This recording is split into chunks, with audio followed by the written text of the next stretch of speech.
সুপ্রিয় শিক্ষার্থীরা, কেমন আছো তোমরা? আশা করি সবাই ভালো আছো। অনলাইন ক্লাসে তোমাদেরকে আবারও স্বাগতম। শিক্ষার্থীরা, আজকে আমরা অনুশীলনী ৮.৩ ত্রিকোণমিতি চ্যাপ্টার নিয়ে আলোচনা করব। মূলত আজকে আমি দুইটা এখানে প্রবলেম নিয়ে আসছি, যেগুলোতে তোমাদের প্রায় সমস্যা হয় আমি দেখেছি। সেজন্য আমি দুই ধরনের প্রবলেম নিয়ে আসছি এখানে। আজকে আমরা এই দুইটা নিয়ে আলোচনা করব। এই দুইটা প্রবলেম প্রায় সময় শিক্ষার্থীরা ভুল করে থাকে। এই দুইটা প্রবলেম খুবই ইম্পর্টেন্ট। যা হোক, দেখো, তোমাদের এগুলো পাঠ্য বই এবং অনুশীলনীর অঙ্ক বলতে গেলে। এগুলা কিন্তু তোমাদের এই অঙ্কগুলো তোমাদের আবার কলেজে গিয়েও করতে হবে, সেই জন্য খুবই এগুলো গুরুত্বপূর্ণ। তাহলে দেখো, বিভিন্ন ধরনের ত্রিকোণমিতি অঙ্ক আছে এবং বিভিন্নভাবে সলভ করা যায়। আমি তোমাদেরকে এগুলো ক্লাসে অনেকভাবে দেখাইছি কিভাবে সলভ করতে হবে, বা বিকল্প পদ্ধতি দিয়ে কিভাবে সলভ করা যায় সেগুলো দেখাইছি। তারপরেও আজকে আমি তোমাদের সামনে আবার রিপিট করতেছি। দেখো, অনেকে হয়তো এতদিনে ভুলেও গিয়েছো, তাই আমি তোমাদেরকে আবার রিপিট করতেছি। দেখো, ১ নাম্বার প্রবলেমে তোমাদের আছে tan θ = 5/12 এবং cos θ ঋণাত্মক হলে প্রমাণ করো যে sin θ plus cos of minus θ divided by sec of minus θ plus tan θ = 51/26। ২ নম্বর দেওয়া আছে tan θ এখানে θ হবে একটা, tan θ = 3/4 এবং sin θ ঋণাত্মক হলে দেখাও যে sin θ plus cos θ divided by sec θ plus tan θ = 14/5। তাহলে আমরা দেখতে পাচ্ছি, দেখো শিক্ষার্থীরা, tan এর মান পজিটিভ। আমরা দেখতে পাচ্ছি যে cos θও ঋণাত্মক আছে একদিকে, আবার sin θ একদিকে ঋণাত্মক আছে। তো আমরা জানি tan θ = sin θ by cos θ। এখন এখানে cos θ এর মান মনে করা পজিটিভ আছে। তাহলে cos θ এর মান যদি পজিটিভ হয়, সেই ক্ষেত্রে আমাদেরকে বুঝতে হবে যে tan θ এর মান যদি পজিটিভ হয়, সেক্ষেত্রে আমাদেরকে বুঝতে হবে সাইন এবং cos দুটোই পজিটিভ হতে হবে। যেহেতু tan = sin by cos, sign এবং cos দুটোই পজিটিভ হতে হবে, অথবা সাইন এবং cos দুটোই কি নেগেটিভ হতে হবে। একটা যদি cos θ যদি ঋণাত্মক হয়, sin θ যদি পজিটিভ হয়, তাহলে তো tan θ এর মান আমার কি পজিটিভ আসতেছে না, নেগেটিভ আসতেছে। সেই জন্য tan θ এর মান পজিটিভ পাওয়ার জন্য আমাকে চিন্তা করতে হবে cos ঋণাত্মক হলে সাইনও ঋণাত্মক হবে, সাইন যদি ঋণাত্মক হয় cosও ঋণাত্মক হবে, আর cos পজিটিভ হলে সাইনও পজিটিভ হবে, সাইন পজিটিভ হলে cosও পজিটিভ হবে। ঠিক আছে? সেই অনুসারে আমাকে অ্যাডভান্স হতে হবে। তাহলে দেখো, এখন শিক্ষার্থীরা, আমি ১ নাম্বারটা সলভ করতেছি। ১ নাম্বার দেখো, আমার এখানে দেওয়া আছে, দেখো দেওয়া আছে যে tan θ = 5/12।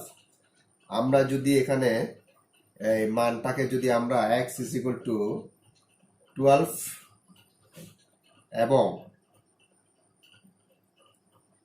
y = যদি 5 ধরি, তাহলে কি দাঁড়ায়? দেখো, যেহেতু x হচ্ছে আমার কি ভূমি, y হচ্ছে লম্ব, আর r হচ্ছে আমার কি অতিভুজ। তাহলে সুতরাং r = আমরা বের করতে পারি, দেখো, x square that is plus y square.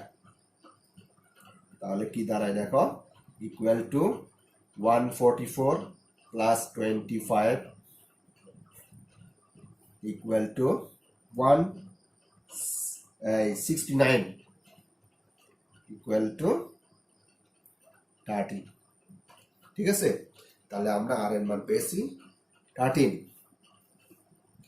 আমাকে এখানে একটা জিনিস উল্লেখ করতে হবে যে যেহেতু ট্যান থিটা এখানে পজিটিভ এবং কস থিটা ঋণাত্মক, তাহলে আমরা চতুর্ভাগ যদি হিসাব করি কস থিটা ঋণাত্মক হয় দ্বিতীয় চতুর্ভাগ এবং তৃতীয় চতুর্ভাগে।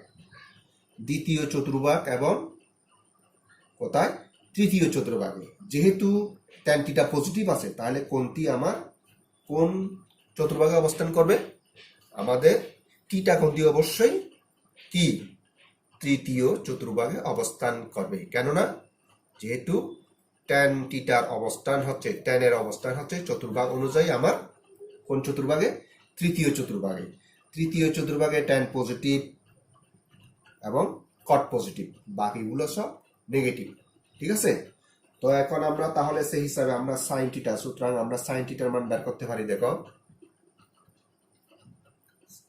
এখন আমরা সাইন থিটার মান বের করতে পারি।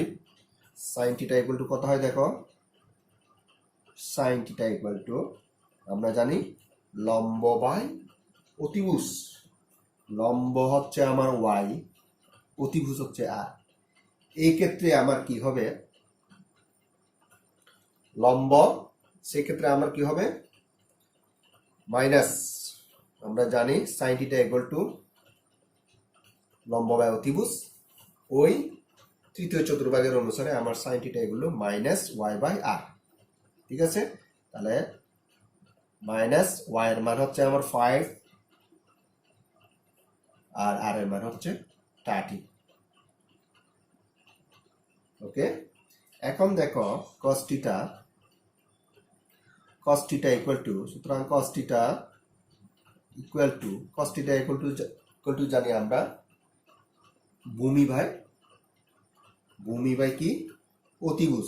তাহলে আমরা জানি ভূমি হচ্ছে এক্স, অতিভুজ হচ্ছে আর। সেই ক্ষেত্রে তৃতীয় চতুর্ভাগে আমার তৃতীয় চতুর্ভাগে আমার কি হবে? তৃতীয় চতুর্ভাগে হবে মাইনাস ওই চতুর্ভাগে ভূমির মান হবে আমার কি? তৃতীয় চতুর্ভাগে মাইনাস। ঠিক আছে, তাহলে আমার সেক্ষেত্রে কি হবে? এই এক্স এর মান হচ্ছে আমার 12, আমার হচ্ছে কত? 30। ঠিক আছে, যেহেতু থিটা এর অবস্থান হচ্ছে আমার তৃতীয় চতুর্ভাগে, সেই হিসাবে আমার ভূমি এবং লম্ব হবে ওই কি তৃতীয় চতুর্ভাগের। অতিভুজ হচ্ছে আমার অতিভুজ সবসময় 13 পজিটিভ থাকবে, কিন্তু লম্বভূমি নেগেটিভ হবে। ঠিক আছে, যেহেতু তৃতীয় চতুর্ভাগে থিটা এর মান cos থিটা যেহেতু ঋণাত্মক, সেহেতু আমার থিটা এর অবস্থান যেহেতু তৃতীয় চতুর্ভাগে, সেহেতু থিটার মান আমার থিটার অবস্থান তৃতীয় চতুর্ভাগে, এবং cos থিটা এবং sin থিটা ঋণাত্মক এবং লম্বভূমি কি ঋণাত্মক হবে। ঠিক আছে, এবং cos যেহেতু আমার এখানে sec আছে, তাহলে আমার sec থিটার মান বের করতে হবে। sec থিটা যেগুলো cos এর বিপরীত, তাহলে আমরা লিখতে পারি মাইনাস সরাসরি 13/12। ঠিক আছে, এখন আমরা সাইন এর মান, কস এর মান, sec থিটার মান এগুলো বের করেছি। এখন আমরা এগুলো বের করব, যে প্রদত্ত রাশির যে মানটা আসে সেটা বাম পক্ষ লিখে বের করব। আর এখানে দেখো এখানে লিখতে হবে যে cos অফ মাইনাস থিটা সমান আমরা জানি cos থিটা পজিটিভ, আর sec অফ মাইনাস থিটা সমান sec থিটা। 6টি অনুপাতের মধ্যে এই দুইটা অনুপাত শুধু পজিটিভ হয়, আর বাকিগুলো হবে সবগুলো নেগেটিভ। তাহলে আমরা এখন দেখি মান বসিয়ে দেখি। এখন আমরা মান বসিয়ে দেখি, পরবর্তী বাম পক্ষ লিখতেছি। দেখো LHS is equal to sin of theta plus cos of minus theta sec of minus theta plus tan theta। ঠিক আছে, তাহলে এখন আমরা দেখো মান বসাই কত হয়। sin theta সমান আমরা মান পেয়েছি হচ্ছে -5/13 কস অফ থিটার মান হচ্ছে -12/13, সেক থিটার মান পেয়েছি আর -12 এই -13/12 এবং tan থিটার মান আমার হচ্ছে 5/12। ঠিক আছে, তাহলে আমরা এখন যদি সরল করি, এখানে লসাগু 12 -13 + 5, পুরো লসাগু হচ্ছে 13, তাহলে -5 -12। আমরা যদি সরলকে যোগ বিয়োগ করে উল্টালে কত হয়, -5 আর হচ্ছে 17 ইন্টু 12 মাইনাস কত হয় এখানে এই 8। তাহলে এখানে কাটাকাটি করলে 4 দ্বারা কাটলে 3, 4 দ্বারা কাটলে 2, তাহলে কত হয় এখানে কিন্তু মাইনাস মাইনাস অটোমেটিক চলে গেছে, তাহলে 13 দুগুণে 26, এই 3 কত 51। যদি মাইনাস লিখি তাহলে পরবর্তীতে যদি মাইনাস ক্যান্সেল করি এই, তাহলে রাইট হ্যান্ড সাইড। ঠিক আছে, প্রুফ। তো আশা করি শিক্ষার্থীরা তোমরা বুঝতে পেরেছ। এরপরেরটা দেখো, এরপরে আমরা যেটা করব সেটা হচ্ছে ওই যে আমাদের 2 নম্বর প্রশ্ন যেটা আছে আমি দেখাচ্ছি। দেখো 2 নম্বর প্রশ্ন, এখানে আমার দেওয়া আছে দেখো tan θ = 3/4। আবার এখানে কি sin θ ঋণাত্মক, তাহলে এখানে যদি আমার sin θ ঋণাত্মক করলে তাহলে লিখতে হবে কি, এবং আমি সাথে সাথে লিখতেছি দেখো এখানে sin θ ঋণাত্মক, sin θ ঋণাত্মক হওয়ায় থিটা এর অবস্থান কত চতুর্ভাগে, তৃতীয় চতুর্ভাগে, তৃতীয় চতুর্ভাগে অবস্থিত, থিটার অবস্থান তৃতীয় চতুর্ভাগে। ঠিক আছে, তাহলে এটা আমরা লিখে দিতে পারি। হ্যাঁ, যেহেতু tan θ যেহেতু পজিটিভ আছে, তাহলে sin θ যদি ঋণাত্মক হয় cos θ আমার ঋণাত্মক হবে, sin θ ঋণাত্মক হবে, এবং থিটা এর অবস্থান হবে আমার তৃতীয় চতুর্ভাগে। তাহলে সেই ক্ষেত্রে আমরা লিখতে পারি এখন আয়ের মধ্যে ধরে সুতরাং x = sin = যেহেতু আমরা জানি লম্ব বাহুভুজ, তাহলে এখানে আমরা আগে যেভাবে ধরেছি দেখো এখানে এই যে দেখো tan θ = 5/12, তাহলে আমরা দেখতে পারি tan = লম্ব বাই ভূমি। লম্বকে আমরা ধরবো হচ্ছে y এবং ভূমিকে ধরবো হচ্ছে কি x। তাহলে এখানে x হচ্ছে 12 আর y হচ্ছে 5, তাহলে আমার এখানে এই x এর মান হবে ওখানে কত 4। ঠিক আছে, এই x = 4, y = 3। সুতরাং r = 4² + 3² = 16 + 9 = 25 = 5। ঠিক আছে, তাহলে এখন আমরা সুতরাং যেহেতু প্রদত্ত রাশির মান আমাদের sin θ লাগবে এবং sin θ এর মান বের করতে হবে। sin θ = লম্ব বা অতিভুজ, লম্ব বাই অতিভুজ হচ্ছে r। তাহলে এখানে যেহেতু তৃতীয় চতুর্ভাগে ভূমির মান হচ্ছে নেগেটিভ, তাহলে আমরা লিখতে পারি -y এর মান হচ্ছে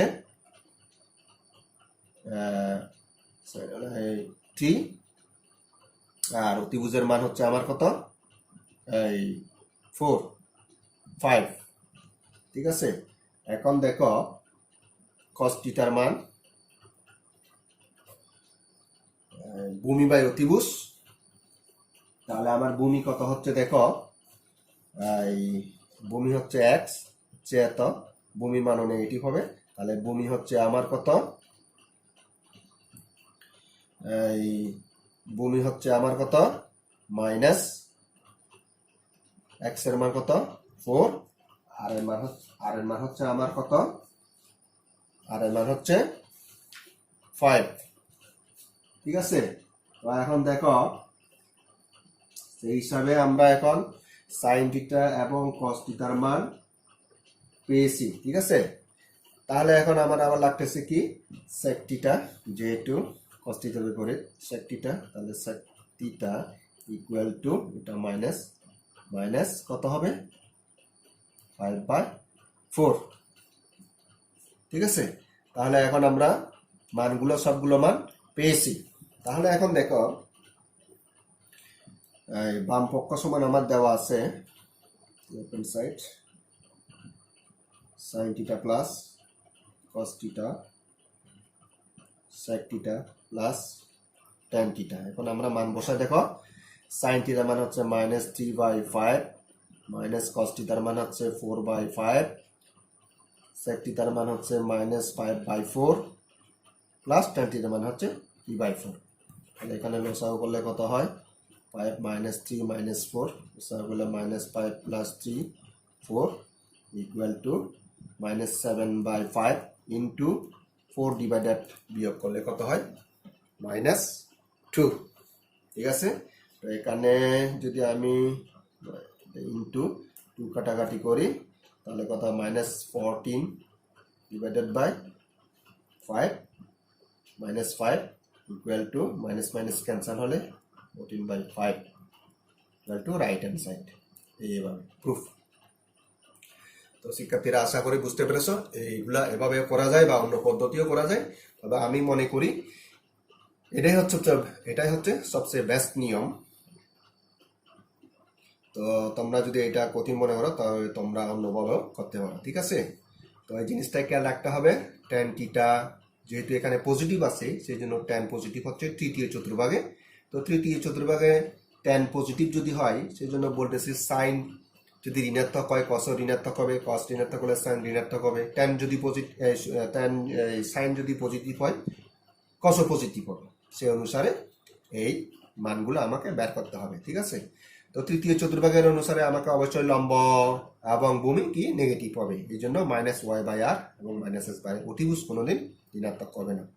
ঠিক আছে, তো শিক্ষার্থীরা আজকে এই পর্যন্ত থাক। পরবর্তী ক্লাসে আরো এই 8.3 নিয়ে আমরা আরো বিশদভাবে আলোচনা করব।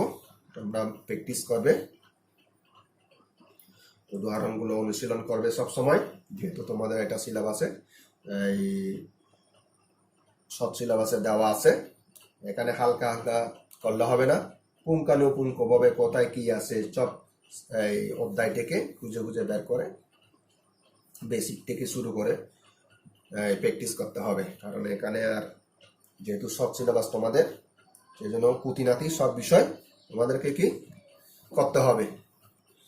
তো আজকে এই পর্যন্ত, ধন্যবাদ সবাইকে।